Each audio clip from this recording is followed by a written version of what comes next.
नमस्कार. आपण इयत्ता 9वीचा गणित 2चा पहिला पाठ पाहतोय, भूमितीतील मूलभूत संबोध. आता या पाठामध्ये आपण काय काय पाहणार आहोत, काय काय शिकायचं आहे आपल्याला, आपण काय शिकणार आहोत बघा. या ठिकाणी या पाठात बिंदू, रेषा, प्रतल या संकल्पना शिकायच्या. अतिशय मूलभूत संकल्पना आहेत. बिंदूंचे निर्देशक आणि त्या दोन बिंदूंमधलं अंतर, त्यानंतर दरम्यानचे बिंदू, दोन बिंदूंच्या दरम्यान असलेले बिंदू म्हणजे दरम्यानता हा गुणधर्म शिकायचा आहे. काही सशर्त विधानं आपल्याला या पाठामध्ये समजून घ्यायचे आणि त्या विधानांच्या सिद्धता समजून घ्यायच्या. तर अशा पद्धतीने हे 4-5 घटक आपल्याला या पाठामध्ये शिकायचे. अतिशय महत्त्वाचा हा सगळा भाग आहे. भूमिती या विषयाच्या बऱ्याचशा मूलभूत संबोधाची आपल्याला या ठिकाणी ओळख होणार आहे. आता भूमिती या शब्दाचा मुळात अर्थ काय? भू म्हणजे जमीन, नीट लक्षात घ्या. भू म्हणजे जमीन आणि मिती म्हणजे मोजणे, म्हणजे भूमिती म्हणजे जमिनीचं मोजमाप असा त्याचा प्राथमिक आपण अर्थ घेतो. भूमितीचा विकास या ज्या शास्त्र आहे, भूमितीशास्त्र आहे गणितशास्त्रातलं, याचा विकास वेगवेगळ्या काळात वेगवेगळ्या रचनांसाठी झालेला आहे. सगळ्यात महत्त्वाचं म्हणजे याच्यामध्ये आपण ज्यांच्याबद्दल विचार करणार होतो, थेल्स हे गणितशास्त्रज्ञ, यांनी काय केलं होतं, इजिप्तमधल्या पिरॅमिडची सावली मोजून त्यानुसार समरूप त्रिकोणांचे गुणधर्म वापरून पिरॅमिडची उंची काढली होती. म्हणजे सावली मोजली आणि मग समरूप त्रिकोणाचे गुणधर्म वापरले आणि त्याच्यानुसार उंची काढली. मग समजा असा हा पिरॅमिड असेल, असा हा पिरॅमिड असेल, तर त्याची सावली किती पडलेली आहे त्याच्यानुसार त्यांनी समरूप त्रिकोणांची गुणधर्म वापरून त्यांनी काय केलं, पिरॅमिडची उंची काढायची. कारण पिरॅमिडची उंची आपल्याला काढता आली नसते. मग त्यांनी सावलीच्या स्वरूपात समरूप त्रिकोणांची संकल्पना वापरून पिरॅमिडची उंची ठरवली. अतिशय महत्त्वाचा हा शोध असेल त्या काळातला, बरोबर आहे की नाही. तर थेल्स, त्यानंतर पायथागोरसने देखील काटकोन त्रिकोणाबद्दल बऱ्याचशा संकल्पना मांडल्या. पायथागोरस हे थेल्स यांचेच विद्यार्थी आहेत असं मानलं जातं किंवा सांगितलं जातं. भारतामध्ये देखील प्राचीन भारतीयांना देखील भूमिती या विषयाचं सखोल ज्ञान होतं, लक्षात घ्या. आता हे कशावरून कळतं, तर वैदिक काळामध्ये जे यज्ञकुंड लावले जायचे, यज्ञकुंड बांधले जायचे, जे यज्ञ करण्यासाठीचे कुंड बांधले जायचे, त्यांची रचना करण्यासाठी भूमितीय गुणधर्मांचा वापर केलेला जाणवतो. म्हणजे त्या काळात करत असत आणि आपल्याला तो लक्षात येतो की त्या काळामध्ये भूमितीय गुणधर्मांचा वापर करून यज्ञकुंडांची रचना केलेली होती. त्यानंतर दोरीच्या सहाय्याने मापन कसं करावं याचाही उल्लेख त्या काळामधल्या गणितशास्त्रामध्ये भारतीय गणित तज्ज्ञांनी केलेला आपल्याला जाणवतो. त्यानंतर वेगवेगळे आकार कसे तयार करावेत, दोरीच्या सहाय्याने मापन कसं करावं, हे सगळं आपल्या शूल्य सूत्र नावाच्या ग्रंथामध्ये याचं सगळं विवरण आढळत आहे. नंतरच्या काळात मग आर्यभट्ट असतील किंवा वराह, मिहिर हे गणितज्ञ असतील, ब्रह्मगुप्त असतील, भास्कराचार्य असतील, या गणित तज्ज्ञांनी देखील या भूमितीच्या आणि गणिताच्या ज्ञानामध्ये फार मोठ्या प्रमाणावर भर घातलेली आहे. तर अशा पद्धतीनं आपण भू म्हणजे जमीन, मिती म्हणजे मापन, भूमितीचा अभ्यास करणार आहे. यामधले काही युरोपियन शास्त्रज्ञ थेल्स असतील किंवा पायथागोरस यांची माहिती आपल्याला यात मिळणार आहे. अपोलोनियस आहेत, युक्लिड आहेत. त्यानंतर भारतीय शास्त्रज्ञ आहेत. कोण कोण भारतीय गणितशास्त्रज्ञ आहेत? आर्यभट्ट आहे, वराहमिहिर आहेत, ब्रह्मगुप्त आहेत, त्यानंतर भास्कराचार्य आहेत. यांनी देखील गणिताच्या ज्ञानामध्ये फार मोठ्या प्रमाणात आपल्या भर घातलेले आहे. आपल्या पुराण शास्त्रामध्ये शूल्य सूत्र नावाचा जो ग्रंथ आहे त्याच्यामध्ये विविध प्रकारचे आकार कसे तयार करावेत आणि दोरीच्या सहाय्याने मापन कसं करावे याबद्दल सविस्तर माहिती दिलेली आहे. आता या प्राथमिक संबोधामध्ये बिंदू, रेषा आणि प्रतल आहे. ज्याप्रमाणे आपल्याला संख्येची व्याख्या करता येत नाही, म्हणजे संख्या म्हणजे काय हे सांगता येत नाही, व्याख्याच करता येत नाही त्याची, त्याच पद्धतीनं भूमितीमधले जे हे मूलभूत संबोध आहेत, म्हणजे कुठले बिंदू, रेषा आणि प्रतल, यांची देखील आपल्याला व्याख्या तयार करता येत नाही किंवा आपण व्याख्या केल्या जात नाहीत त्यांच्या, असं म्हणूया. पण रेषेविषयी थोडंसं आपल्याला असं म्हणता येतं की तो अनंत बिंदूचा संच आहे. प्रतल हा अनंत बिंदूंचा संच आहे. प्रतल हा बिंदूंचा अवकाश आहे असं आपण म्हणूया. अनंत बिंदू ज्या वेळेला असतात त्यावेळेला त्याला बिंदूंचा अवकाश असं देखील एक म्हणण्याचा प्रघात आहे. तर हे बिंदूंचा अवकाश आहे. आणि रेषा ज्या वेळेला आपण घेतो त्यावेळेला सरळ रेषा असं विचारात घेतो, ती अमर्याद असते. हा अनंत बिंदूंचा संच आहे. म्हणजे हे जे प्राथमिक संबोध आहेत बिंदूबाबत आपण साधारणपणे असं म्हणू शकतो की बिंदू म्हणजे काय, तर एखाद्या पेन्सिलचं टोक, आपण जर पेन्सिलचं टोक जर एखाद्या ठिकाणी असं ठेवलं तर जे काही तयार होते आकृती त्याला आपण बिंदू असं म्हणूया आपण, बरोबर ना. पेन्सिलचं टोक असेल, पेनाचं टोक असेल तर त्यानं वहीवरती कुठे जे ठेवल्यानंतर त्याचा डॉट जो येतो, त्याचा जो एक प्राथमिक सुरुवात जी होती त्याला आपण बिंदू असं म्हणू शकतो. म्हणजे अशा पद्धतीने आपण हे संबोध फक्त समजून घेऊ शकतो. बिंदू म्हणजे एक टिंब किंवा रेषा म्हणजे अनंत बिंदूंचा संच, रेषा सरळ रेषा असते, प्रतल म्हणजे अनंत बिंदूंचा संच, एक मोठं अवकाश असतं. असं हे सगळं अशा पद्धतीने आपण समजून घेऊ शकतो. पण त्याच्या व्याख्या आजपर्यंत केल्या गेलेल्या नाहीत किंवा केल्या जात नाहीत. त्यानंतर याच्यातला जो दुसरा मुद्दा आहे बिंदूंचे निर्देशक व अंतर. आता बिंदूंचे निर्देशक व अंतर काढण्यासाठी आपण या ठिकाणी संख्या रेषा काढलेली आहे. संख्या रेषेवर आपण हे अंक दाखवलेले आहेत, म्हणजे संख्या दाखवलेल्या आहेत, म्हणून आपण संख्या रेषा असं म्हणायचं. आणि या प्रत्येक संख्येला निर्देशित करणारा एक नाव दिलेलं आहे. आपण प्रत्येक बिंदूला एक नाव दिले. ते अनंत बिंदू आहेत, त्याच्यातल्या बरोबर या एक ठिकाणी आपण आरंभ बिंदू असं म्हटलंय आणि त्याच्यापासून एक एकक अंतरावरती असलेले बिंदू आपण फक्त घेतलेले आहेत. याचा अर्थ याच्यामध्ये आणखीन काही बिंदू आहेत का? अनंत बिंदू आहेत. पण साधारणपणे या बिंदूपासून ओ बिंदूपासून एक एकक अंतरावर असलेला डावीकडे, एक एकक अंतरावर असलेले उजवीकडे, असे एक एकक अंतराच्या फरकाने आपण बिंदू इथे निश्चित करून घेतलेले, त्यांना आपण नावं दिलेले. तर आता इथे कुठले कुठले बिंदू आहेत? A B C D E. आणि या बिंदूंना कोणत्या अंकाने दाखवलेलं आहे? या अंकाने दाखवलेलं आहे. म्हणून या बिंदूचा हा निर्देश करणारा अंक म्हणजे ए चा निर्देश करणारा अंक काय आहे? -5 आहे, ऋण 5 आहे. म्हणून ए चा निर्देश करणारा अंक म्हणजेच ए बिंदूचा निर्देशांक असं आपण म्हणूया. मग ए बिंदूचा निर्देशांक काय आहे? तर ए बिंदूचा निर्देशांक बघा, ए बिंदूच्या जवळ काय आहे? ऋण 5 आहे, बरोबर ना. बी बिंदूचा निर्देशांक ऋण 4 आहे. सी बिंदूचा निर्देशांक ऋण 3 आहे. डी बिंदूचा निर्देशांक ऋण 2 आहे, बरोबर. त्यानंतर ई बिंदूचा निर्देशांक काय बघा बरं? ई चा ऋण 1 आहे, बरोबर. त्यानंतर ओ बिंदूचा निर्देशक एफ दिलाय तिथे 1 आहे. जी चा 2, 3, 4, 5 आणि 6. आता आपल्याला असं वाटेल की हे फक्त क्रमाने दिले म्हणूनच आहे का? तर क्रमाने न देता कधी कधी असेही देतील बाबा, ए बिंदूचा निर्देशक सांगा, ए बिंदूचा देणार नाही, बरोबर का नाही. असे मधल्यातले कुठले तरी देतील आणि म्हणतील या बिंदूंचे निर्देशक लिहा. तर बिंदूंचे निर्देशक हा मुद्दा आपण पाहिलेला आहे, बिंदू आणि बिंदूचा निर्देशक. त्यानंतर या दोन बिंदूंमधलं अंतर आपल्याला काढायचं आहे. आता हे अंतर काढण्यासाठी आपण काय करूया, फक्त संख्या रेषेचा वापर केल्यानंतर अंतर कसं काढता येतं ते मी तुम्हाला पहिल्यांदा शिकवतो. आता या ठिकाणी मला बी आणि एच मधलं अंतर काढायचंय. हे लिहिताना कसं लिहिणार आहे? बी आणि एच मधलं अंतर, distance from B to H असं म्हणूया आपण. बी ते एच म्हणून या ठिकाणी कॉमा दिलेला आहे. मग आता हे फक्त संख्या रेषेचा उपयोग करून आपण कसं करणार?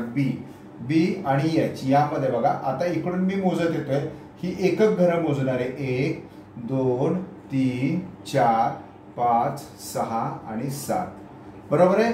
म्हणजे 7 एकक एवढं यामधलं अंतर आहे. हे काय केलं आपण? संख्या रेषेचा उपयोग केलेला आहे, संख्या रेषेचा उपयोग करून काढलेला आहे. पण समजा एखादा निर्देशक असा आहे की जो या संख्या रेषेवर खूप लांब आहे, कुठेतरी आहे, -15 आहे, इकडे कुठेतरी या ठिकाणी +15 आहे, इकडे कुठेतरी -10 आहे. तर या दोघातलं अंतर कसं काढायचं? तर निर्देशकाचा वापर करून. आणि म्हणून आपण काय करणार आता की गणितीय पद्धतीनं या निर्देशकातलं अंतर काढायचं. मग आपण आता समजा मी डी आणि आय, डिस्टन्स डी आय हे काढायचंय मला, या दोघातलं अंतर मला काढायचं. अशा वेळेला काय करायचं? डी वरती, डी कुठे बघा? या बाजूला आहे. आय कुठे? या बाजूला आहे, बरोबर आहे. तर उजवा हात आणि डावा हात, उजव्या बाजूचा जो निर्देशक असेल तो संख्या रेषेवर नेहमी मोठा असतो, नेहमी लक्षात घ्या. उजव्या बाजूचा निर्देशक, दोन्ही हात आपण वापरणार आहे. दोन्ही बिंदूवरती बोटं ठेवा.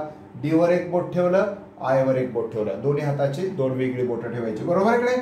मग आय उजव्या हातावरचा आहे आणि डी हा डाव्या हातावरचा आहे. तर उजवीकडील निर्देशकातून म्हणजे मोठ्या निर्देशकातून छोटा निर्देशक वजा करायचा, म्हणजे काय होणार आहे, आयचा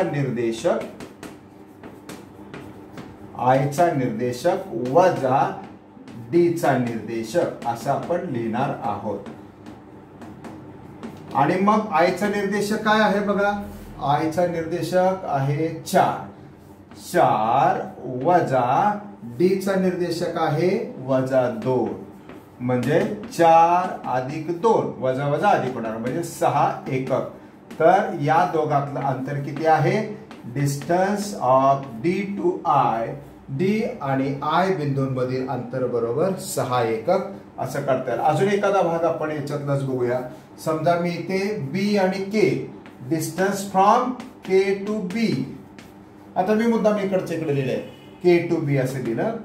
कसंही लिहिता येईल तुम्हाला, कारण रेषाखंडाचं नाव दोन्ही बिंदूपैकी कुठलाही अंत्यबिंदू सुरुवातीला घेता येऊ शकतो, बरोबर आहे. Bye K to be. मग आता या ठिकाणी के आणि बी वरती 2 बोट ठेवतो. हे उजवा हात हा डावा हात, उजव्या हाताच्या बोट उजव्या बाजूवर ठेवलं, डाव्या हाताचं बोट डाव्या बाजूवर ठेवलं.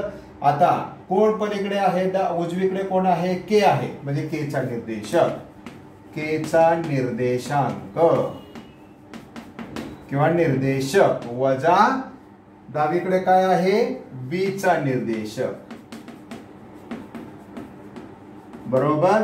मग केचा निर्देशक काय बघा बरं मुलांनो, 6 वजा याचा निर्देशक काय आहे, -4, बरोबर 6 अधिक 4 बरोबर 10 एकक, बरोबर. दुसरं उदाहरण झालं. अजून एखादं डिस्टन्स घेऊ आपण, डिस्टन्स एफ जे काढूया. एफ जे, हे बघा डिस्टन्स एफ ते जे काढलेले आहे. एफ ते जे मध्ये परत एकदा उजवा डावा हात ठेवूया. जे वर उजवा बसलाय, एफ वर डावा बसलाय, बरोबर आहे. मग जेचा निर्देशांक जो उजवीकडे आहे तो पहिल्यांदा घ्यायचा, निर्देशक वजा एफचा निर्देशक. मग आता जेचा निर्देशक काय आहे, जेचा निर्देशक बघा काय आहे 5 वजा एफचा निर्देशक काय आहे बघा 1. या ठिकाणी काही चिन्ह बदलायची गरज लागणार नाही. 5 वजा 1 बरोबर 4 एकक. अशा पद्धतीने आपल्याला 2 बिंदूंमधलं अंतर देखील निश्चित करता येतं. म्हणजे आपण काय पाहिलं आता, बिंदूचे निर्देशक व अंतर हा मुद्दा आपण पाहिलेला आहे. आता आपण दरम्यानचा हा गुणधर्म पाहणार आहे. समजा एखादा रेषाखंड मी घेतला किंवा एक रेषा घेतो. या ठिकाणी एक रेषा घेतलेली, या रेषेचं नाव मी असं ए आणि बी असं म्हणतो. रेषा ए बी ही आकृती या ठिकाणी दिलेली आहे. तर रेषा ए बी वरती किती बिंदू आहे, तर अनंत बिंदू आहेत. आपल्याला माहिती आहे बीच्या या टोकाकडे पण अजून ही रेषा अमर्याद वाढवते, एच्या या टोकाकडे अमर्याद वाढवते, ए आणि बीच्या दरम्यान देखील अनंत बिंदू आहेत. मग याच्यामध्ये जेवढे बिंदू आहेत, हे सगळे जे बिंदू आहेत, हे सगळ्या बिंदूंची मिळून ही रेषा तयार झालेली आहे. यातला कोणताही बिंदू घेतला, समजा हा बिंदू घेतला तरी मी काय म्हणणार आहे, समजा या बिंदूला मी सी म्हटणार आहे, तर मी म्हणणार आहे बिंदू सी हा ए व बिंदू ए व बी च्या दरम्यान आहे. दरम्यान म्हणजे मध्ये, बरोबर आहे का, दरम्यान आहे. एक वाक्य झालं आपलं. समजा अजून एखादा बिंदू घ्या, किती बिंदू असतील असे, अनंत बिंदू असतील बघा. हे आहे, हा आहे, हे सगळे बिंदू आहेत, हे सगळे बिंदू आहेत. याच्यातलं कुठल्या तरी एकाचं नाव घेतो. समजा याला नाव देतो मी एफ बिंदू. तर याबाबत तुम्ही कसं विधान करणार, बिंदू एफ हा बिंदू ए व बी च्या दरम्यान आहे, दरम्यान आहे. या एफ बिंदू बद्दल अजून पण एक विधान करता येईल बघा. बिंदू एफ हा बिंदू बी किंवा बिंदू सी व बिंदू बी च्या सुद्धा दरम्यान आहे, बी च्या दरम्यान आहे, असं देखील आपल्याला विधान करता येईल. आता हे झालं विधानात्मक माहिती. पण मग मला जर गणितीय भाषेत लिहायचं असेल तर मी कसं लिहू शकतो, तर गणितीय भाषेमध्ये मी याला असं लिहू शकतो, या ए आणि बी च्या मध्ये काय आहे, सी बिंदू आहे. ए आणि बी च्या दरम्यान सी बिंदू, ए आणि बी च्या मध्ये म्हणजे दरम्यान, बरोबर आहे. सी हा बिंदू ए आणि बी च्या दरम्यान आहे. अशा वेळेला आणखीन एक महत्वाचा गुणधर्म असा असतो की या एसीचं अंतर, distance from A to C plus distance from B to C, या दोघातलं अंतर आणि या दोघातलं अंतर जर आपण बेरीज केली तर ते ए आणि बी मधल्या अंतरा एवढं असतं. म्हणजे distance of A to C plus distance of B to C is equal to distance of A to B असतं, लक्षात घ्या. म्हणजे ए बी या दोन बिंदूतलं अंतर हे निश्चितपणेच ए सी अधिक बी सी या दोन अंतरांच्या बेरज एवढं असतं. तर अशा पद्धतीने दरम्यानचा गुणधर्म आपल्या लक्षात येतो. आता समजा मी एखादा असा प्रश्न विचारला की अजून काही दरम्यानचा गुणधर्म आपण बघूया. या ठिकाणी हा पहिला भाग झाला. आता दुसरं इथे कोण कोणाच्या दरम्यान आहे बघू आपण. इथे काही रेषाखंड मी दाखवतो, रेषाखंड दाखवला तरी चालेल. हा पी आणि क्यू आहे आणि इथं आर आहे. तर याला गणितीय भाषेत आपण कसे लिहिणार, P dash R dash Q. म्हणजे आर हा बिंदू पी व क्यू च्या दरम्यान आहे. समजा अजून एखादा भाग बघूया. ही रेषा घेतलेली आपण एक्स वाय आणि इथे झेड घेतलाय. तर कसं लिहिता येईल सांगा बरं तुम्हाला. दरम्यानचा गुणधर्म कसा लिहिता येईल, एक्स आणि वायच्या दरम्यान, एक्स आणि वायच्या दरम्यान कोण आहे, झेड हा बिंदू आहे. एक्स आणि वायच्या दरम्यान झेड हा बिंदू आहे. या ठिकाणी आणखीन एक बेरजेच्या स्वरूपातलं इक्वेशन उदाहरण कसं लिहिता येईल आपल्याला, तर distance of P to R अधिक distance of R to Q is equal to distance of P to Q. बरोबर आहे का नाही. या दोघांची बेरीज बरोबर हा पूर्ण रेषाखंड. किंवा या ठिकाणी कसं लिहिता सांगा बरं, distance of X to Z plus distance of Z to Y is equal to distance of X to Y. बरोबर आहे का नाही. म्हणजे एक्स झेड मधलं अंतर अधिक झेड वाय मधलं अंतर, या दोघांची बेरीज ही एक्स वाय एवढ्या अंतरा एवढी असेल. आता सगळ्यात महत्वाचं म्हणजे मी डिस्टन्स लिहिताना या दोघांच्या मध्ये कॉमा देते. का देते, कारण हे अंतर या बिंदूपासून या बिंदूपर्यंत मला थांबावं लागतंय. एक्स पासून झेड पर्यंतचं अंतर, म्हणून एक्स कॉमा झेड असं लिहायचं. डिस्टन्स लिहिताना मी कॉमा हा लिहायचा. आता समजा मी असं म्हटलं, एक उदाहरण असं देतो की बिंदू यम हा बिंदू क्यू व आर च्या दरम्यान आहे, आर च्या दरम्यान आहे. बरोबर आहे. त्यानंतर डिस्टन्स एम आर बरोबर 5 आहे. डिस्टन्स एम क्यू बरोबर 6 आहे. तर डिस्टन्स क्यू आर काढा. आता या ठिकाणी आपण हे उदाहरण कसं सोडवणार, तर बिंदू यम हा बिंदू क्यू व आर च्या दरम्यान आहे, आर च्या दरम्यान आहे.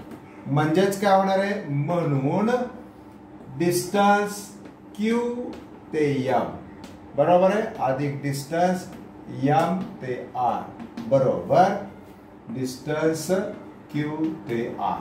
बरोबर आहे का नाही, या दोघातलं अंतर. मग आता याचं क्यू एम चं अंतर किती असेल बघा. क्यू एम चं अंतर आहे 6 अधिक हे आहे एम आर चं अंतर आहे 5. म्हणजे हे किती झालं अंतर, 11 झाले. बरोबर आहे का नाही. म्हणजे याला आपण असं म्हणणार डिस्टन्स क्यू ते आर. म्हणजे डिस्टन्स क्यू ते आर बरोबर 11 एकक असं आपण म्हटलं. समजा या उदाहरणाला मी बदललं, थोडस वेगळं केलं. या ठिकाणी मी असं म्हणू शकतो की एम आर बरोबर, समजा हे डिस्टन्स मी एम आर बरोबर 9 घेतलेलं आहे. नीट लक्षात घ्या, डिस्टन्स एम आर बरोबर 9 घेतलेलं आहे. डिस्टन्स क्यू आर बरोबर 16 घेतलेलं आहे. तर डिस्टन्स एम क्यू काढायचे आपल्याला. एम क्यू बरोबर किती, जर या उदाहरणाची ही कशी असेल, जर Q dash M dash R असेल आणि या दोघांची अंतर अशी असतील तर एम क्यू काढायचं. मग हे उदाहरण सोडवताना कसं लिहायचं बघा. बिंदू एम हा क्यू व आर बिंदूंच्या दरम्यान आहे. बिंदूंच्या दरम्यान आहे. जे आपल्या मनात येतं ते व्यवस्थित लिहून काढायचं. म्हणजेच Q dash M dash R आहे. आणि म्हणून याची आकृती आपल्याला तयार करता येईल. हे बघा इथे लिहिलेले मी Q dash M dash R. बरोबर आहे. आता हे अंतर किती आहे, एकूण अंतर किती आहे बघा. क्यू ते आर अंतर किती आहे बघा. क्यू ते आर अंतर आहे 16. बरोबर. त्यानंतर एम ते आर अंतर किती आहे 9 आहे. एवढं अंतर 9 आहे. आता आपल्या बरोबर लक्षात आलं की या ठिकाणी क्यू एमचं अंतर किती असेल. अगदी स्पष्टपणे लक्षात येते की या संपूर्ण लांबीतून ही लांबी वजा केली की ह्या छोट्या रेषाखंडाचं मिळणार आहे. म्हणजे distance of Q to M, Q ते एम बरोबरचं अंतर बरोबर क्यू आर च अंतर वजा डिस्टन्स एम ते आर. बरोबर. काय क्यू आर चं अंतर बघा बरं. क्यू आर चं अंतर आहे 16 वजा 9. बरोबर. 16 वजा 9 बरोबर किती आले आपल्याकडे. 16तून 9 गेले खाली राहिले 7 एकक. म्हणजे याचं जे अंतर आहे क्यू एम चं अंतर आहे असं या पद्धतीनं आपल्याला काढता येईल. म्हणजे दोन रेषाखंडांचे वजाबाकीचा गुणधर्म या ठिकाणी वापरता येईल. तर अशा पद्धतीने दरम्यानचे काही उदाहरणं आपल्याला निश्चितपणे सोडवता येतात. आता या दरम्यानचा गुणधर्माचा उपयोग करून अशा प्रकारचे काही उदाहरणं आपल्याला सोडवता येतात. आता या ठिकाणी हे उदाहरण काय दिलंय. एका संख्या रेषेवरील पी बिंदूचा निर्देशक वजा 9 आहे, ऋण 9 आहे. तर बिंदू पी पासून 7 एकक अंतरावरील एम आणि एन बिंदूचे निर्देशक काढा. बरोबर आहे. बी पी बिंदू पासून म्हणजे दोन्ही बाजूला असलेल्या 7 एकक अंतरावरील डावीकडील एम बिंदू व उजवीकडील असं म्हणूया आपण उजवीकडील एन बिंदू या दोन बिंदूमध्ये बिंदूंचे निर्देशक काढायचे. आता आपण या पद्धतीचं उदाहरण सोडवत असत काय करायचं तर या ठिकाणी एक सांकेतिक अशी एक संख्या रेषा काढायची आणि पी बिंदू मध्ये आहे ही गोष्ट आपल्या लक्षात आली आहे. पी बिंदू मध्ये आहे. आता पी पासून 7 एकक डावीकडे. बरोबर आहे. इथे एम बिंदू आहे आणि या एम बिंदूचं अंतर आपल्याला काढायचं आहे. या दोघातलं अंतर आहे 7 एकक. ही गोष्ट लक्षात घ्या. म्हणजे डावीकडे 7 एकक आणि एम बिंदूच्या उजवीकडे पण इथे एन बिंदू आहे याचं पण अंतर आहे 7 एकक एवढं अंतर आहे. आता याचे निर्देशक एन बिंदूचे निर्देशक काढायचं आणि एम बिंदूचे निर्देशक काढायचं. आपल्या एक गोष्ट लक्षात आली की डिस्टन्स ऑफ पी ते एम बरोबर किती आहे 7 एकक आहे. यामध्ये पी हा कुठल्या बाजूला आहे उजव्या बाजूला आहे आणि एम हा कुठल्या बाजूला आहे डाव्या बाजूला आहे. बरोबर आहे. म्हणजे याचा अर्थ distance of P to M बरोबर कोणाचा असेल पी चा निर्देशक वजा क्यू एम चा निर्देशक. नीट लक्षात घ्या एम चा निर्देशक. आता या ठिकाणी पी चा निर्देशक डिस्टन्स पीएम किती आहे 7. बरोबर. पी चा निर्देशक किती आहे तर आपल्याला काही दिलेलं नाही. बरोबर. दिलेलं आहे वजा 9 दिलेलं आहे. काय दिलेलं आहे वजा 9 हा दिलेला आहे. वजा 9 वजा एम चा निर्देशक आम्हाला काढायचा आहे. एम निर्देशक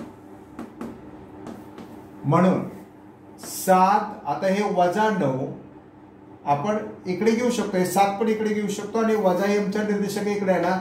म्हणजे एम चा निर्देशक याचं जे वजा चिन्ह आहे ते गेलंय बाळाने. वजा गेले ते अधिक झाले. एम चा निर्देशक बरोबर वजा 9 वजा 7 बरोबर वजा 16. म्हणजे एम चा निर्देशांक किती निघाला वजा 16 निघाला. आता तसंच आपल्याला पीएन चं सुद्धा अंतर माहिती आहे. डिस्टन्स पी टू एन बरोबर किती आहे 7 एकक आहे. यामध्ये पी आणि एन मध्ये कोण उजव्या बाजूला आहे एन उजव्या बाजूला आहे. म्हणजे आपल्याला हेच विधान असे लिहिता येईल, डिस्टन्स पी टू एन बरोबर एन चा निर्देशक वजा पी चा निर्देशक. मग आता एन चा निर्देशक आपल्याकडे काय आहे, डिस्टन्स पी एन आपल्याकडे आहे 7 बरोबर एन चा निर्देशक किती आपल्याकडे, एन चा निर्देशक माहित नाही आपल्याला, तोच तर काढायचा आहे. एन चा निर्देशक वजा पी चा निर्देशक बघा किती आहे, -9 आहे, कंसात घालतो, दोन चिन्ह सारखे आलेत म्हणून. 7 नीट लक्षात घ्या, एन चा 7 बरोबर एन चा निर्देशक वजा वजा अधिक 9. म्हणजे हे काय करू आपण आता, हे अधिक 9 आहे ते इकडे आणूया, म्हणजे 7 वजा 9 बरोबर एन चा निर्देशक. आणि आता आपल्या लक्षात आलेले या ठिकाणी आपण काय होणार आहे, वजाबाकी होणार आहे, भिन्न चिन्ह आहेत. म्हणजे एन चा निर्देशक बरोबर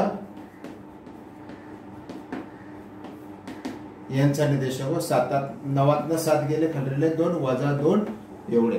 पण या पद्धतीनं आपल्याला हे दोन्ही हे काढता आले. नीट लक्षात घ्या या ठिकाणी म्हणून चिन्ह देणं अपेक्षित आहे. त्या पायऱ्या होती, हे राहिलं असेल तर बघायचं. ओके, तर अशा पद्धतीनं आपण या पहिल्या पाठातील पहिल्या प्रकरणातील मूलभूत संबंध, बिंदू, रेषा, प्रतल आणि दरम्यानता आणि दोन बिंदूंमधलं अंतर हा भाग आता संपवलेला आहे. आपण पुढच्या व्हिडिओमध्ये सराव संच 1.1 घेणार आहोत. लक्षात घ्या, संपूर्ण सराव संच सोडून दिला जाईल. तर या व्हिडिओला लाईक करा आणि शेअर करा आणि चॅनलला सबस्क्राईब करा. तुम्हाला एकाच जागेवर 9वी 10वीचे सर्व उदाहरणं सापडणार आहेत. 9वी 10वी गणित विज्ञान सापडणार आहे मराठी माध्यमाच्या मुलांना. त्यामुळं चॅनलला सबस्क्राईब केलं, 9वी 10वीच्या गणिताचा तुमचा अभ्यास निश्चितपणे छान होणार आहे. ओके, धन्यवाद. Have a good day.